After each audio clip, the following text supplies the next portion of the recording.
Et bonjour aventuriers et bienvenue dans la carte jeu. Aujourd'hui, nous partons à l'aventure avec Gloomhaven, les mâchoires du lion. C'est parti.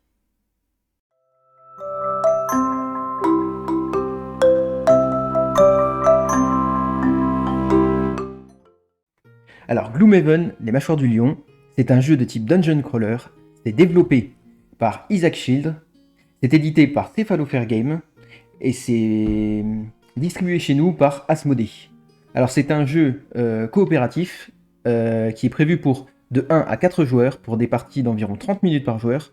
Donc on peut aller facilement dans des parties de 2 heures voire plus et c'est conseillé à partir de 14 ans et plus. Alors dans Gloomhaven, les mâchoires du lion, on va incarner l'un des 4 héros du jeu. Alors je vais commencer par vous présenter un peu ce qu'il y a dans la boîte et ensuite on verra par la suite comment ça se joue.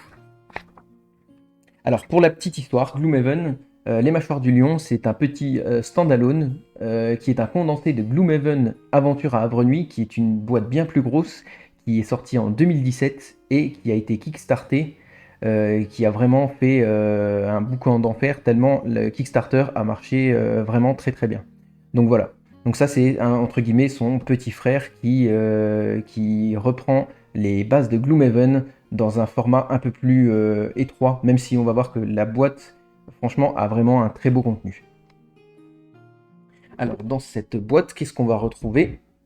Alors, on va retrouver un manuel, un glossaire, qui va nous rappeler un peu les différents mots-clés du jeu, ainsi que certaines annexes qui vont nous servir tout au long de l'aventure pour, par exemple, des trésors ou alors des index de marchandises égarées. Enfin, ça, on verra par la suite. Voilà, très bien fait. Un petit récapitulatif de ce qu'on va retrouver à l'intérieur de la boîte, les différents éléments pour les ennemis, pour nos compteurs de vie, etc. Une carte de Havre-Nuit, qui est la ville où va se dérouler l'aventure de ce Gloomhaven, les Mâchoires du Lion. Donc les Mâchoires du Lion, c'est notre groupe de mercenaires qui est composé des 4 héros que l'on va pouvoir incarner. Des petites vignettes de lieux que l'on va coller au fur et à mesure de l'avancement lors des quêtes que l'on va réaliser. Quêtes qui seront réalisées directement dans un livret de scénario. Donc je vais vous montrer un petit peu à quoi ça ressemble à l'intérieur. Voilà. Donc c'est ici que nos personnages vont pouvoir se déplacer. Car oui, Gloomhaven, les mâchoires du lion, possède un gameplay de combat stratégique au tour par tour. Donc pour ceux qui connaissent un peu, ça serait un peu l'équivalent d'un Final Fantasy Tactique ou d'un Dofus, un peu moins élaboré, bien sûr, mais le gameplay n'est pas en reste et c'est ce que je trouve une des grandes forces de ce jeu. Donc on a un livret de scénario et un livret de scénario complémentaire qui va venir augmenter notre espace de jeu lors de certaines quêtes. Donc ça on verra également par la suite. Est fourni également dans cette boîte une petite bande dessinée qui nous conte un peu de l'or des personnages, des différents personnages. Alors, je n'ai pas présenté les personnages. Alors, dans les personnages disponibles dans ce Gloomhaven, donc comme je le disais, on va retrouver dans ce Gloomhaven les 4 classes différentes de héros, qui sont l'artificier, la gardienne du néant, la garde rouge et le lanceur de hache. Alors, on va retrouver également des compteurs qui vont nous servir de compteurs de points de vie et de compteurs de points d'expérience. Voilà. Un par héros, bien sûr. Voilà. Un compteur qui va nous servir, enfin un plateau qui va servir pour les différents éléments qu'on verra par la suite. Et chaque héros va venir avec sa petite pochette, sa petite enveloppe personnelle que l'on ouvrira après. Et je vous présenterai les différents éléments qui vont nous servir pour le gameplay de notre personnage. Les 4 héros ont un gameplay qui leur est propre et des compétences qui leur sont propres aussi. C'est ça qui fait également la force du jeu. Donc on va également retrouver un petit thermoformage avec les différents tokens qui vont venir être utiles durant le jeu. Voilà. Également fourni une petite figurine pour chaque personnage. Donc là, je vais vous ouvrir par exemple celle de la garde rouge. Voilà, alors nos personnages sont représentés comme ça.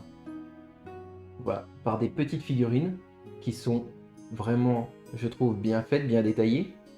Donc elles sont pas peintes, mais elles le seront, je pense, au fur et à mesure que je ferai les différents scénarios de ce jeu, puisque je compte vous présenter une campagne complète de ce Gloomhaven, les mâchoires du lion, en repartant bien évidemment de 0. Alors, qu'est-ce qu'on va retrouver également? Des petits standees qui vont représenter les différents ennemis que l'on va retrouver dans ce Gloomhaven, les mâchoires du lion. Donc voilà comment vont être représentés un petit peu nos ennemis sur des petits cartons avec des illustrations qui également sont très bien faites. Ils vont venir également avec un petit paquet de cartes que je vous présenterai par la suite qui va venir modifier les comportements ennemis en fait, parce qu'on va jouer contre une IA, c'est un jeu coopératif. Et ce paquet de cartes va venir modifier les comportements des ennemis durant les parties. Alors on voit qu'on a quand même pas mal d'ennemis. Et également avec leurs petits standees, on va venir retrouver des fiches ennemies qui vont ressembler à ceci. Donc attendez, ça c'est les portes, les petites porte-fiches que l'on va retrouver. Et voici un peu comment se présentent les ennemis. Alors on va retrouver différents niveaux d'ennemis qui vont de 1 jusqu'à 7, qui vont représenter la difficulté de ces ennemis lors des combats. Ils vont avoir également différentes stats telles que leur point de vie, leur point de déplacement et leur valeur d'attaque. Alors les ennemis peuvent venir sous deux formes, sous forme d'ennemis normaux. Donc on va lire en blanc ici les caractéristiques d'un ennemi normal et une version jaune qui sera plus une version d'élite un peu plus puissante avec ici par exemple pour le Pierre Verlings une santé accrue. Et on verra par la suite que d'autres ennemis peuvent avoir des faits suivant leur version, qu'elle soit élite ou normale. Et nos petits standees, en fait, on va venir les poser sur ces petits supports. Donc blanc et jaune pour représenter les ennemis ordinaires et les ennemis d'élite. Voilà. Alors ensuite, on trouvera tout un tas de cartes qui vont nous servir. Donc ça, je vous expliquerai, c'est des modificateurs d'attaque. Donc ça, je vous présenterai durant la partie, puisque lors du premier scénario, on verra une petite introduction qui va nous apprendre les bases de Gloomhaven, les mâchoires du lion, les petites mécaniques, et différents paquets de cartes qui seront introduites au fur et à mesure de la campagne. Donc on peut retrouver par exemple des objets que l'on va pouvoir acheter entre deux missions, enfin entre deux quêtes, qui nous serviront à améliorer notre personnage, puisque c'est un jeu de type Legacy, et donc il y aura une évolution de notre personnage qui va évoluer au fur et à mesure du temps, suivant ses niveaux. Donc on va revenir sur la petite enveloppe de personnages. Ici, je vais vous présenter la garde rouge. Donc à l'intérieur, on va retrouver quoi? On va retrouver son paquet de modificateurs. Donc ça, je vous présenterai à quel moment on va s'en servir et à quoi ça sert. On va retrouver des petites feuilles que l'on va remplir au fur et à mesure de notre avancée dans les différentes quêtes. Donc on va retrouver le nom que l'on peut donner à notre personnage. Donc ça, c'est si vous comptez réaliser plusieurs campagnes, vous pouvez donner un nom différent et ainsi vous y retrouver dans votre campagne. On va retrouver ces différents niveaux ainsi que les points d'expérience nécessaires pour passer au niveau suivant. Ici, on va noter les différents points d'expérience, l'or que l'on va gagner, les objets que l'on a pu acquérir, ainsi que des bénéfices qui viendront modifier nos decks modificateurs. Voilà, c'est à peu près tout ce qu'on va retrouver sur notre feuille de personnage. Ensuite, on va retrouver une petite plaque de personnage avec son illustration, son nom, ainsi que ici son nombre de cartes principales. Donc ça, c'est toutes des notions qui seront introduites au fur et à mesure des scénarios. Et ici, ces différents niveaux avec ses points de vie de départ à chaque fois. Ici, un petit emplacement pour mettre ces différents états, parce qu'on verra que les ennemis peuvent nous infliger des états, tels que d'immobilisation, le désarmement, etc. Et je vous présenterai ça vraiment au fur et à mesure. On va pouvoir aussi retrouver des emplacements aux quatre coins qui vont nous représenter les différentes cartes perdues, notre défausse, nos cartes actives, ainsi que les différents objets que l'on va pouvoir retrouver sur notre personnage. Voilà. Et au dos de ces cartes, voilà, on va pouvoir retrouver un petit peu de lore sur le personnage que l'on contrôle. Ensuite, on va retrouver les cartes de compétences. Donc ça, je détaillerai vraiment les cartes de compétences lors de la mise en place du scénario et lors du premier scénario que l'on va jouer d'ici quelques instants. Un modificateur de carte de personnage. Voilà, alors je l'avais déjà mis, ça c'était celui du lanceur de hache. On voit que le rangement est bien fait. Ensuite, on va retrouver des différentes cartes de compétences avec un petit warning ici qui va nous inviter à l'ouvrir voilà, quand notre aventurier sera niveau 5. Donc on va pouvoir améliorer également nos compétences là-dessus. Et on va retrouver également un petit carton qui nous servira pour définir l'ordre de tour, donc suivant l'initiative que l'on aura pour notre personnage. Voilà, je vous ai en gros présenté ce qu'il y avait dans cette boîte de Gloomhaven, les mâchoires du lion. Je vous propose de passer à la mise en place. Donc je vous retrouve tout de suite une fois que j'aurai mis en place le premier scénario. A tout de suite. Alors on se retrouve après cette petite mise en place du premier scénario.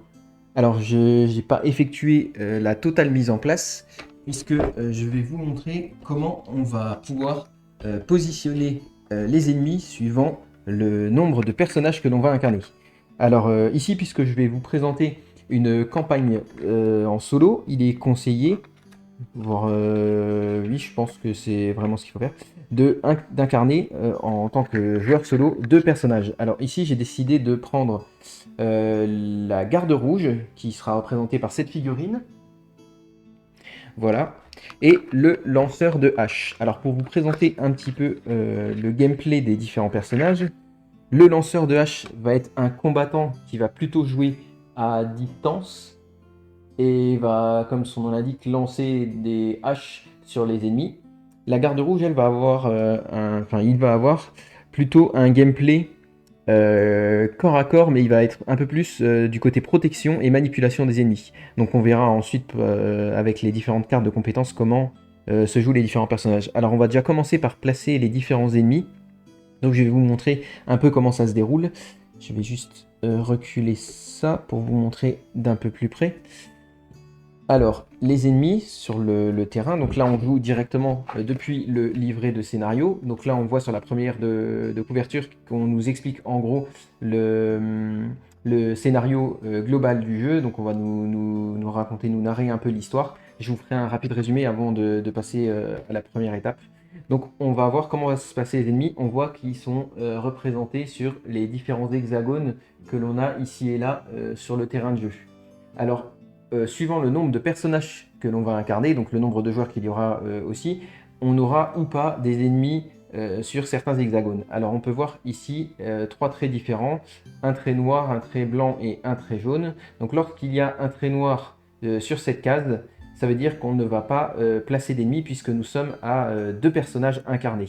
À partir de 3 personnages incarnés, on va placer un ennemi normal et à partir de 4 personnages, nous placerons donc un ennemi d'élite. Voilà comment se prépare le terrain sur les mâchoires du lion. Alors, ce qui sera également représenté sur cette aire de jeu, ce sera des obstacles qui vont être représentés par ces hexagones verts. Donc, certains personnages que l'on peut incarner peuvent détruire ces obstacles et on viendra poser un petit token dessus pour montrer qu'il est détruit et donc on pourra passer dessus puisqu'on ne peut pas passer sur un obstacle lorsqu'il est entouré en vert. Par contre, il ne dérangera pas notre ligne de vue. Donc la ligne de vue, on verra par la suite comment elle fonctionne. Je vous expliquerai en temps voulu. Donc là, on va placer les différents ennemis qui vont être sur notre route. Donc un ennemi d'élite ici, puisque peu importe le nombre de joueurs, on aura un ennemi d'élite. Ici, pour 2 joueurs, un ennemi normal.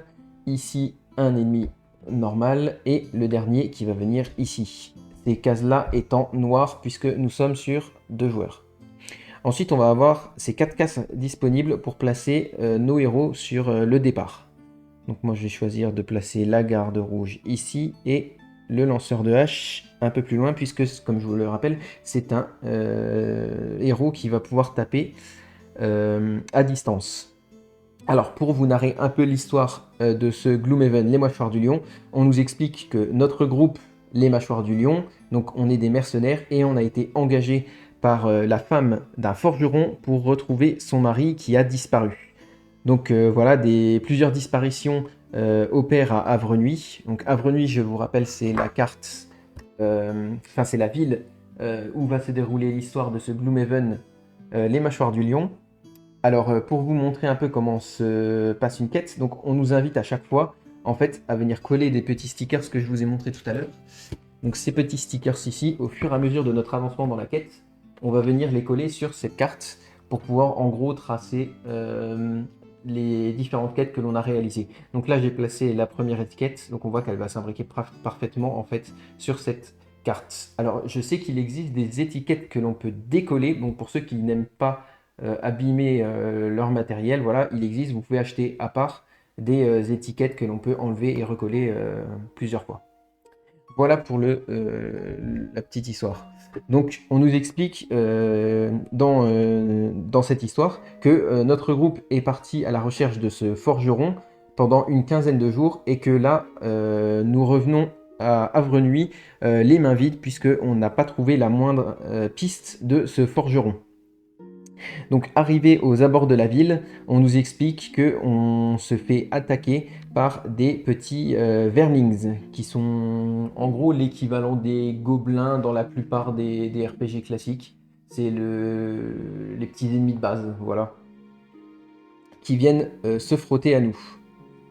Donc là, ensuite, à chaque début de scénario, on nous donne une petite introduction et les différentes règles qui vont être spécifiques à ce scénario. On verra ensuite qu'il y a une conclusion et plusieurs textes qui sont également mis, mais ça c'est suivant des événements un peu spéciaux qui arriveront au fur et à mesure du déroulement du scénario. Alors, je vais vous lire un peu le petit pitch d'introduction. Alors, on nous explique. Le chemin du retour à Avrenui a été long, et maintenant, se faire attaquer par des vermlings, alors que tout ce que vous voulez c'est un repas chaud et un lit douillet, eh bien ça vous met en rogne. Suffisamment en rogne pour vouloir vous débarrasser de ces créatures galeuses avant de vous effondrer d'épuisement. Bien sûr, les vermlings ont d'autres projets. Ils baragouinent à propos de votre or, ainsi que de votre carcasse. De méchantes bestioles, vraiment. Mieux vaut ignorer leurs divagations et en finir rapidement. Donc voilà, on voit que notre groupe est épuisé par les 15 jours de recherche qu'ils ont menés et tout ce qu'ils veulent, c'est rentrer à l'auberge, prendre un repas chaud et aller se coucher. Donc dans Gloomhaven, les mâchoires du lion, comment ça va se passer? Alors, chaque personnage va être équipé d'une main avec plusieurs cartes de compétences. La particularité de Gloomhaven, c'est que chaque tour de joueur, chaque joueur va choisir 2 cartes pour réaliser l'une des 2 actions présentes, donc soit celle du haut, soit celle du bas, mais en aucun cas les 2 actions du haut ou les 2 actions du bas. Ensuite, sur ces cartes, on va pouvoir voir ce qu'on appelle l'initiative de la compétence. C'est elle qui va définir l'ordre des tours, enfin l'ordre dans lequel les différents personnages vont jouer. Plus l'initiative sera basse, plus le personnage aura des chances de jouer en premier. Donc là, on voit par exemple sur cette compétence, on a 14 qui est un chiffre extrêmement bas. Et en utilisant par exemple cette compétence, on pourra agir très rapidement. Alors, vous pouvez utiliser les cartes dans l'ordre que vous voulez. Vous allez juste placer en haut la carte que vous estimez être votre initiative pendant ce tour. Voilà en gros comment ça va se passer. Je vais vous présenter un tour, vous verrez c'est extrêmement fluide et extrêmement simple dans les capacités. Alors chose un peu particulière, c'est que ici on se retrouve avec des cartes de tutoriel. Donc on nous invite dans les règles spéciales à mettre en place nos personnages avec des cartes que l'on retrouve ici de niveau A. Voilà, c'est des cartes tutoriels où on va avoir un petit encadré bleu qui va nous expliquer les différents effets d'attaque, d'immobilisation. On nous explique vraiment ce que c'est d'infliger des dégâts, des déplacements et tout ça. On nous explique les compétences. Par la suite, vous aurez des cartes de niveau 1, 2, 3, etc. Et ces cartes ne vous expliqueront plus leurs effets. Et vous verrez, c'est assez simple, il n'y a rien de vraiment compliqué. Ensuite, on va avoir avec nous comme je vous l'ai expliqué, des modificateurs. Et ça, en fait, à chaque fois que l'on va devoir réaliser des dégâts, on va devoir tirer une carte de modificateur qui sera ou bénéfique ou nous infligera un petit malus. Donc par ici, un effet neutre qui ne va rien modifier. Si on prend la carte suivante, voilà, on se retrouve avec un -1. Donc on infligera -1 dégâts à l'attaque que l'on est en train de réaliser. Donc voilà, c'est tous des petits modificateurs qui viennent pimenter un peu les parties. Donc je vais juste remélanger le deck. Oups. Si je fais tout tomber, ça ne va pas aller.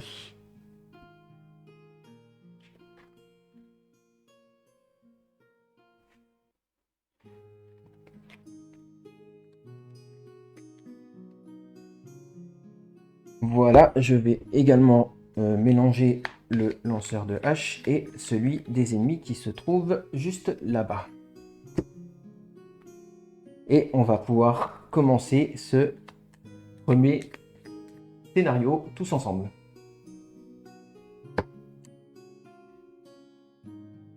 Hop là, je vais récupérer donc les 2 decks de compétences et on va pouvoir commencer et je vais vous montrer comment se déroule une partie de Gloomhaven, les mâchoires du lion. Alors je vais prendre mes deux premières cartes avec la garde rouge et mes 2 premières cartes avec le lanceur de hache. Donc pour ce scénario, on nous explique que, chose particulière, les ennemis auront un comportement prévisible en fait. Ils vont attaquer, enfin ils vont se comporter comme s'ils avaient une initiative de base de 50, qui est la moitié, parce que les initiatives vont de 1 à 99, donc on prend à la moitié de l'initiative, et que ceux-ci vont se diriger tout le temps vers le personnage le plus proche et essayer de l'attaquer. Alors il y aura des règles un peu particulières. Si 2 alliés sont les plus proches, on va prendre celui qui aura l'initiative la plus basse. Et voilà, c'est des petites règles que l'on apprend au fur et à mesure du jeu. C'est très bien expliqué d'ailleurs dans le livret qui va vous servir à vous guider. C'est un livret qui est vraiment bien expliqué, qui va nous guider sur les 5 premiers scénarios et nous apprendre les différentes mécaniques de Gloomhaven. Voilà, alors... ce qui se passe, c'est qu'on va retourner nos cartes en gardant sur le haut la carte d'initiative la plus basse pour définir l'ordre de jeu. Donc ici, avec la garde rouge, on voit que j'ai une initiative de 14, et ici, pour le lanceur de hache, une initiative de 18. Donc voici comment se passe l'ordre du tour. On va prendre la plus basse, donc la garde rouge, qui agira en première, puis viendra le tour du lanceur de hache, puis le tour des pillards, puisque je vous rappelle, ils ont une initiative de 50. Alors, on va ensuite agir. Donc vous pouvez, comme je vous l'ai dit, utiliser ou la compétence du bas ou la compétence du haut d'une carte, puis passer à la deuxième carte en utilisant la compétence du bas ou du haut, suivant ce que vous aurez choisi sur l'autre carte. Bien sûr, vous êtes libre, une fois votre initiative décidée, de choisir de commencer par l'action de cette carte plutôt que celle-là, ou inversement. Vous êtes libre de choisir. Il ne faut pas forcément prendre dans l'ordre d'initiative. Alors, ce qu'on va faire... c'est que puisque j'agis avec la garde rouge et que j'ai plutôt des attaques qui sont au corps à corps, je vais me déplacer ici de 3 en utilisant la compétence base de cette carte. Alors je vais installer ma défausse ici pour la garde rouge. Donc je peux effectuer, comme je vous l'ai dit, un déplacement 3 avec la garde rouge.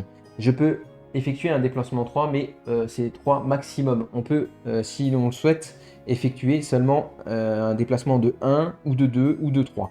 Voilà, on n'est pas obligé d'utiliser tous nos points de déplacement.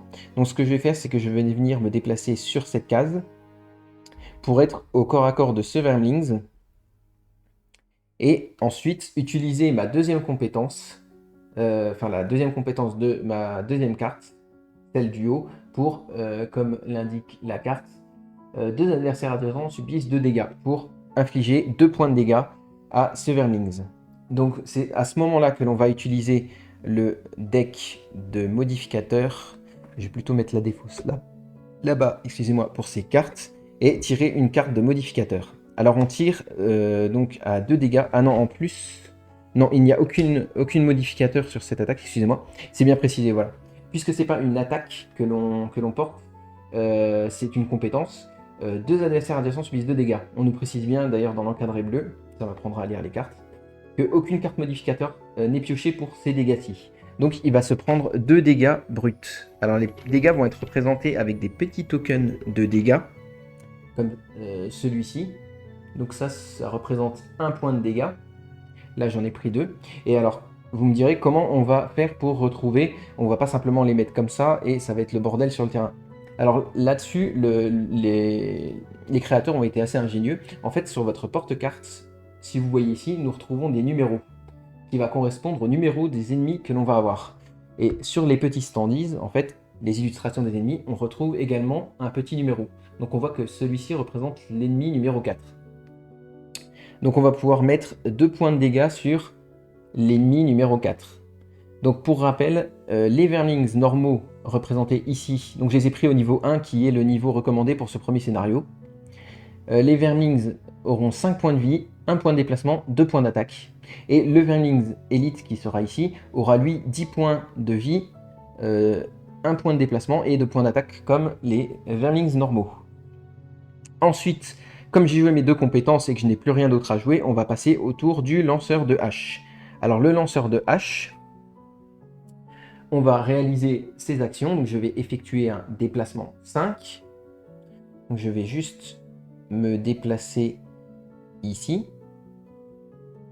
Alors on peut se déplacer à travers nos alliés, pas nos ennemis. On peut se déplacer avec nos alliés, à travers nos alliés. Ce ne sont pas des obstacles. Donc je peux très bien, puisque j'étais ici, faire un déplacement 1, 2. C'est d'ailleurs ce que je vais faire. 3, 4, 5. Je vais me placer ici, puisque j'ai le droit à un déplacement jusqu'à 5. Voilà. Ensuite, je vais réaliser une attaque 3. Ah non, c'est une attaque au corps à corps. Alors attendez, je vais me mettre... J'étais ici. 1, 2, 3, 4. Je vais me remettre plutôt ici. Alors je vais effectuer une attaque 3. Donc, s'il n'y a rien de précisé, c'est une attaque de mêlée. On verra par la suite les attaques à distance qui seront représentées sur les cartes. Alors, je vais effectuer une attaque 3. Comme cette fois-ci, c'est une attaque, je prends une carte modificateur du deck du lanceur de hache. Donc, ça sera une attaque à 3 plus 0. Donc, une attaque à 3 points de dégâts. Je vais lui infliger 3 points de dégâts en plus des 2 que cet ennemi avait subi. Il va donc décéder puisque ses points de vie sont tombés à 0. Je vais donc pouvoir le retirer de la partie. Voilà. Alors ensuite, puisque j'ai effectué mes différentes actions avec tous mes personnages, on va pouvoir passer au tour des pillards Verlings. Alors comme je vous ai expliqué, pendant ce premier scénario d'introduction, ils vont avoir un comportement dit de base, puisqu'ils vont juste essayer d'arriver au héros le plus proche et de l'attaquer. Alors ils ont un point de déplacement. Je vais déplacer d'abord l'élite. Alors on va toujours commencer dans le tour des ennemis par l'ennemi élite, puis les ennemis normaux. Alors ensuite, celui-ci va venir ici, et celui-ci va venir sur cette case, puisqu'il se rapproche toujours au plus près des personnages. Si un obstacle devait les gêner, ils vont essayer de le contourner pour aller à l'ennemi le plus proche. Donc c'est-à-dire à notre allié le plus proche. Donc une fois que les pillards ont passé leur tour, puisqu'ils ne peuvent pas attaquer à distance, c'est des attaques de mêlée, on va repasser à notre tour et donc rechoisir de nouvelles cartes pour le second tour de jeu. Alors ça va me permettre de vous montrer les attaques à distance, c'est très bien. Et voilà, je vais peut-être prendre ça également pour vous montrer un peu les différents attaques et états négatifs ou positifs, suivant ce que je jouerai, que l'on va pouvoir infliger ou recevoir sur nos personnages. Alors, je vais jouer mes 2 personnages, les cartes de mes 2 personnages avec leur initiative. Donc, le lanceur de hache, une initiative à 24. La garde rouge, une initiative à 38. Donc, on va commencer par le lanceur de hache. Puis, le tour de la garde rouge, puisqu'elle aura une initiative de 38. Et les Verlings, pour ce scénario, initiative de 50. Donc, ils agiront encore en dernier. Alors, le premier scénario est, comme vous le doutez, un peu simple. Mais c'est vraiment pour nous apprendre les bases de ce jeu. Voilà, donc on va pouvoir commencer par le lanceur de hache. Donc là, on nous dit par exemple une attaque 3 à portée 3. Et sur cette attaque-là, une attaque de 1 à portée 3 avec plusieurs cibles. Donc là, ça pourrait peut-être être intéressant. Si je compte 1, 2, 3, je suis à portée 3 de celui-ci. Il faudrait que je me rapproche en fait si je voudrais toucher les deux. Alors je vais faire ça. Je vais vous montrer. Ça sera pas mal. Donc je vais effectuer un déplacement 3 de par cette carte. Alors, déplacement 1, 2. Et je me retrouve bien à 1, 2, 3. Donc 2 ici et 3 ici de portée. Alors je vais réaliser ensuite l'attaque du haut de cette carte qui me dit que je vais attaquer 1 à portée 3, donc 1, 2, 3, je peux atteindre celui-ci et celui-ci, sur 3 cibles. Donc mon attaque va porter sur plusieurs cibles. Je vais pouvoir attaquer sur un même tour ces deux Verlings. Alors, quand ils nous disent 3 cibles, je ne peux pas, par exemple, attaquer 2 fois cette cible, une fois celle-ci. C'est 3 cibles différentes. On nous précise bien, il me semble que c'est 3 cibles différentes. Si c'est pas ici, c'est dans le glossaire. Mais on nous précise bien 3 cibles différentes. Et je vais leur infliger une confusion. Alors, je vais d'abord résoudre les dégâts et ensuite je vous expliquerai ce qu'est la confusion. Alors, je vais effectuer une attaque 1 sur le Verlings d'élite que je trouve ici, avec le lanceur de hache. Donc une attaque, je déclenche bien le deck, le tirage d'une carte de modificateur. Et -1, je ne lui inflige pas de dégâts puisque j'ai une attaque 1, -1, 0 dégâts. Mais je vais quand même lui infliger une confusion. Donc les confusions vont être représentées par des petits tokens donc, qui sont ici. Voilà, ça c'est un petit token de confusion. Et on va pouvoir aller le placer sur le numéro du Verlings Elite, qui est le numéro 1, sur son petit standees. Donc ensuite, je vais passer à ma deuxième attaque, sur ma deuxième cible. Je vais faire 1 plus 0, donc 1 point de dégâts, sur le Verlings qui est ici, qui est le numéro 6. Alors, la confusion, je vais également infliger une confusion sur le Verlings numéro 6. Alors la confusion, qu'est-ce que ça va faire? On nous explique que la confusion, ça va apporter un désavantage au personnage qui a la confusion. Alors le désavantage, ça va faire que lors d'une attaque, de l'attaque du personnage qui a confusion, il va tirer non pas une carte modificateur, mais 2 cartes de modificateur, et il choisira la carte la plus faible. Donc si, admettons, je tire 1, plus 1 et un -1, mon modificateur sera de -1 sur mon attaque. Voilà, en gros, comment va se passer la confusion. Et à l'inverse, il existe une bénédiction qui va nous donner un avantage. D'ailleurs, non, c'est même pas bénédiction, c'est renforcement, qui nous donne avantage, et qui, contrairement à la confusion et au désavantage, va nous permettre de tirer 2 cartes et de choisir la meilleure carte des deux. Voilà, il y a le côté malus et le côté bonus de cet état. Voilà, et on nous dit que la confusion dure jusqu'à la fin du prochain tour de l'adversaire, ou à la fin de ce tour-ci, il me semble que c'est précisé sur la carte, et jusqu'à la fin de leur prochain tour.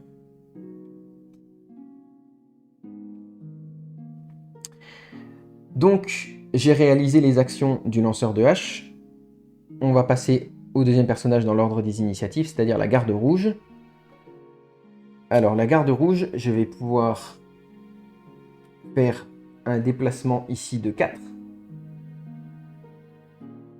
1, 2, 3, 4. Donc déplacement 4. Puis réaliser une attaque. Alors là, vous me direz, ça a l'air d'être la même chose, attaque de 2, attaque de 2.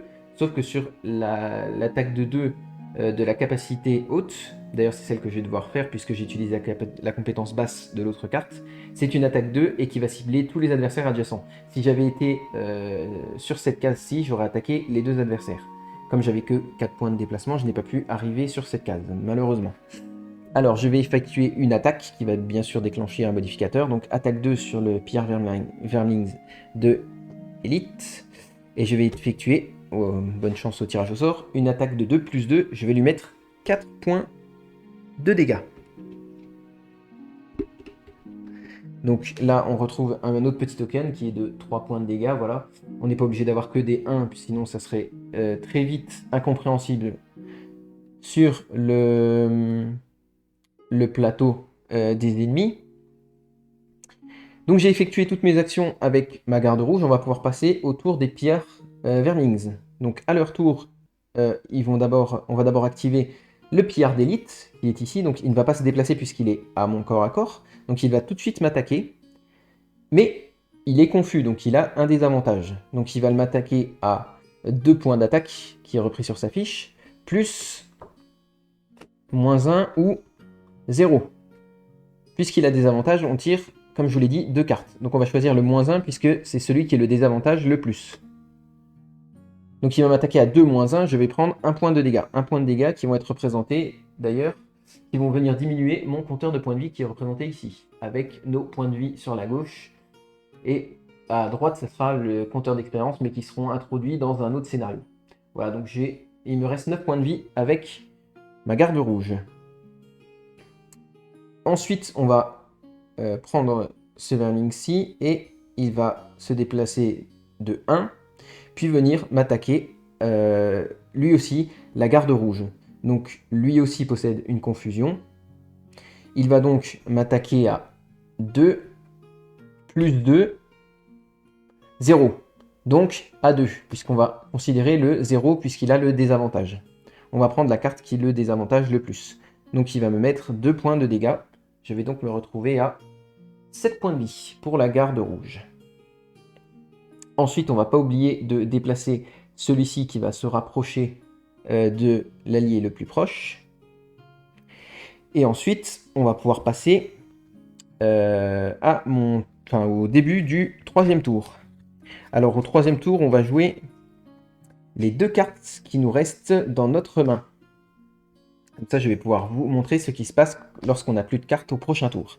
Alors, une fois que l'on a défini l'ordre d'initiative, donc là, ça va être un peu différent puisque je vais agir après les pierres vermlings avec la garde rouge. Alors, dans l'ordre d'initiative, 35, 50 pour les Wyrmlings et 63 pour la garde rouge. Alors, ça va être le lanceur de hache, puis les pillards Wyrmlings, puisqu'ils sont une initiative de 50 pour ce scénario, puis la garde rouge qui agira enfin en dernier.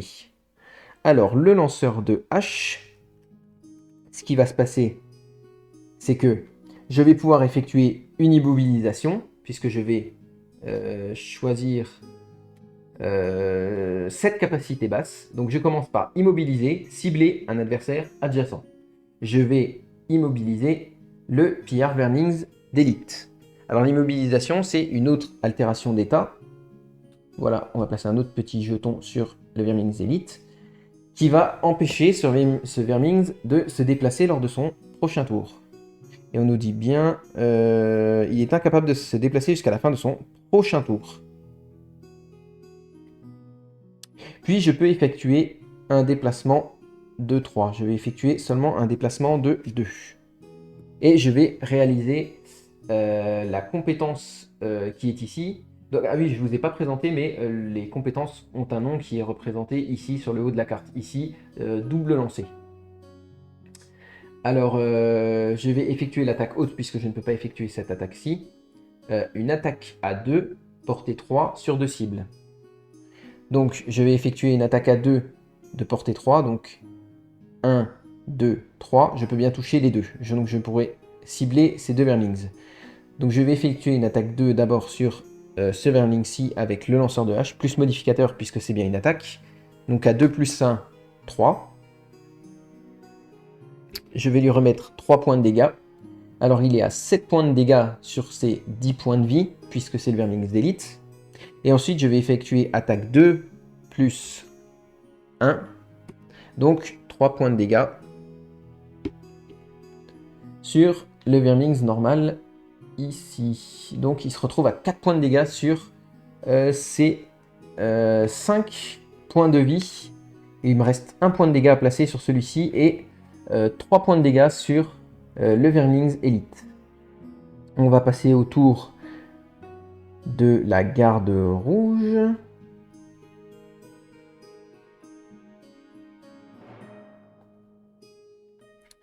Alors, qu'est-ce qu'on va effectuer avec la garde rouge? J'ai un déplacement 4 et des attaques.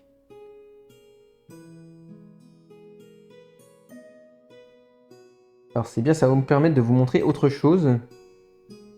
Alors je vais exprès pour vous montrer effectuer un déplacement de 2 ici, sur un déplacement de 4 que je pourrais opérer ici. Je me déplace de 2.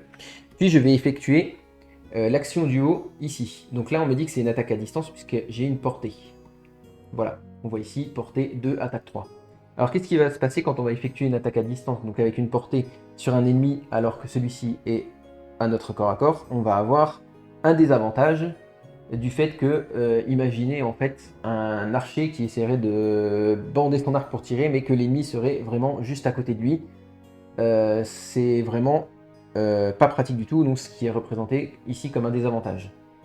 Alors je vais effectuer sur le Pierre Vermings une attaque de 3 à portée 2, donc il est bien à portée 1, je peux réaliser cette attaque, mais je vais avoir un désavantage, donc plus 1, et je vais tirer une deuxième carte, plus 0, donc ce sera le plus 0 qui sera tenu en compte, puisque j'ai des avantages du fait que je effectue une attaque de portée au corps à corps de cet ennemi. Je vais donc lui infliger 3 points de dégâts, et donc 3 points de dégâts, c'est ce qui lui manquait pour... Enfin, c'est ce qu'il lui fallait pour passer à 0 point de vie. Je vais donc pouvoir le retirer de la partie. Donc ce Pierre Vermings d'élite ne nous embêtera plus. Je vais remettre les petits tokens dans le thermoformage, voilà. Et ensuite, on va pouvoir passer... Alors, j'ai peut-être oublié le tour des Vermings.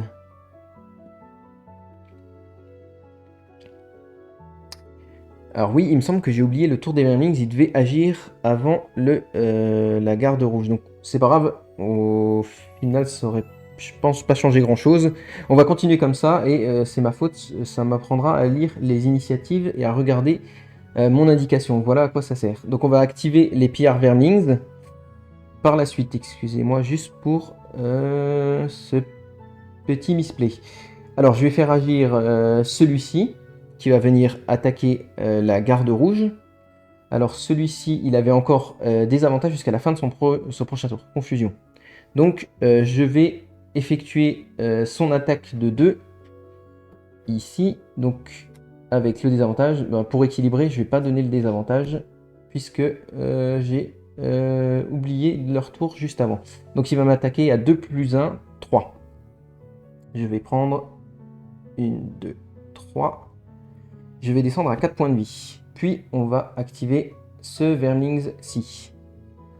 Ensuite, on va pouvoir repasser à notre tour, mais on n'a plus de cartes en main. Alors, qu'est-ce qui se passe quand on n'a plus de cartes en main? On va pouvoir effectuer ce qu'on appelle un repos court. Alors, un repos court, qu'est-ce que ça va faire? Ça va faire qu'on va reprendre nos cartes défaussées. Ici, celui du lanceur de hache. On va mélanger nos cartes. Puis on va en tirer une au hasard que l'on va placer dans nos cartes perdues, qui seront retirées de la partie pour ce scénario. Alors, je vais défausser, je vais vous montrer laquelle. Donc c'est Kupara, ça me permettait de faire une attaque 3, déplacement 4. Voilà. Donc celle-ci, je ne peux plus l'utiliser tout le reste de ce scénario. Et je vais pouvoir rejouer une carte parmi les 5 maintenant disponibles du premier scénario. Donc on va opérer de la même manière pour la garde rouge. Donc je vais tirer une carte au hasard. C'était une attaque à distance, attaque de 2, portée 2, immobilisation et déplacement 4. Donc celle-ci est également mise dans les cartes perdues. Alors normalement, on les place à côté des personnages, il y a un emplacement prévu. Mais ici, par manque de place pour vous montrer ce scénario, je choisis de les écarter par là-bas. Et ensuite, on va pouvoir repasser à notre tour de façon tout à fait normale. Alors, avec la garde rouge, comme je suis au corps à corps, et il lui manque 1 point de dégâts.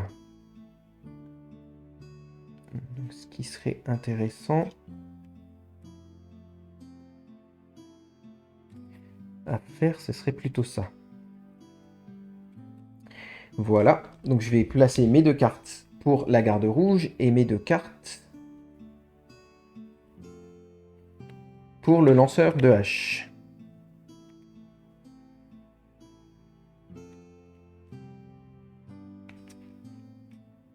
Et mes 2 cartes pour le lanceur de hache. Alors cette fois-ci, je ne vais pas me faire avoir, je vais bien regarder l'initiative avant de jouer mes cartes. Alors, on va avoir une initiative de 24 pour le lanceur de hache et une initiative de 41 pour le garde rouge. Donc la garde rouge va agir avant les ennemis qui ont une initiative de 50. Ensuite, on va activer nos personnages dans l'ordre d'initiative. Alors tout d'abord, le lanceur de hache qui va agir.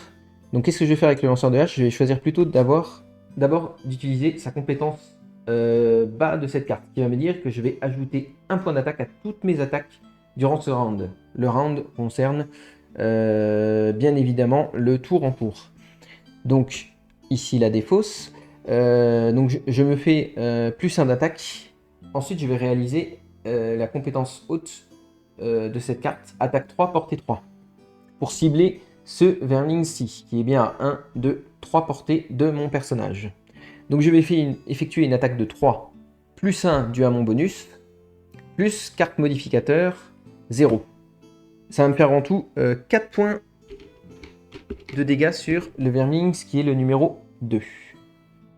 Donc 4 points de dégâts. Alors j'ai oublié de retirer, cet ennemi n'est plus confus, puisque ça durait jusqu'à son prochain tour. Ensuite, je vais pouvoir passer au tour de la garde rouge, puisque c'est bien le deuxième dans l'ordre d'initiative. Cette fois, je ne me trompe pas. Donc, je vais effectuer une attaque 2 avec... Non. Je vais effectuer la compétence haute de cette carte. 2 adversaires adjacents subissent 2 dégâts, sans modificateur, comme tout à l'heure. Donc, je vais effectuer 2 points de dégâts sur ce Vermlings. Il va passer à 3, 4... 5, 6 points de dégâts sur ces 5 points de vie. On va pouvoir le retirer de la partie puisque celui-ci est décédé. Et ensuite, on va pouvoir jouer notre deuxième compétence. Attaque 3, portée 3. Et ben, je ne peux pas la faire puisqu'il n'est pas à portée. J'aurais dû effectuer l'inverse avec le truc. C'est pas grave, ça m'apprendra encore une fois à lire les cartes. Je fais vraiment n'importe quoi. Alors je découvre en même temps que vous en fait les personnages, hein, parce que lors de ma précédente campagne, en fait, je suis allé jusqu'à jusqu'à la quête numéro 6 ou 7, je ne sais plus, et je jouais l'artificier et la gardienne du néant. Donc ça, c'est vraiment les 2 personnages que je n'ai pas joué, alors je découvre en même temps que vous les compétences qu'ils ont. Alors, ensuite, du coup, mes 2 personnages ont joué, on va passer au Pierre Vermling, qui va se rapprocher de 1. Je vais pouvoir retirer les pions de celui-ci. Et on va pouvoir finir sur ce tour-ci le premier scénario.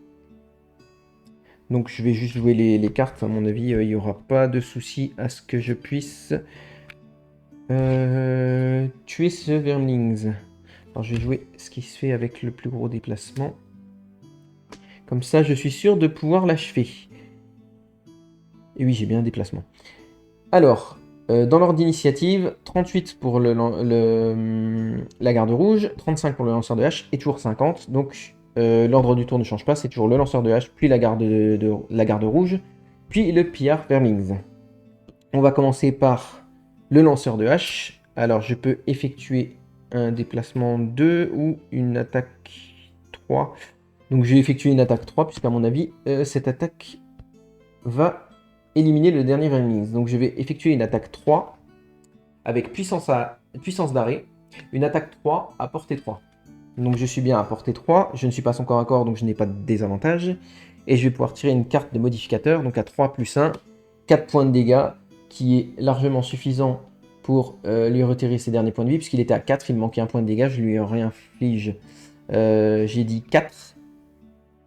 Et le dernier Vermlings va décéder. Alors, on a bien réalisé l'objectif de ce scénario, puisqu'il était représenté là, je vous en ai pas parlé d'ailleurs. Alors, je vais mettre ça à la défausse. Le but de ce scénario était d'éliminer tous les adversaires, ce qui est chose faite.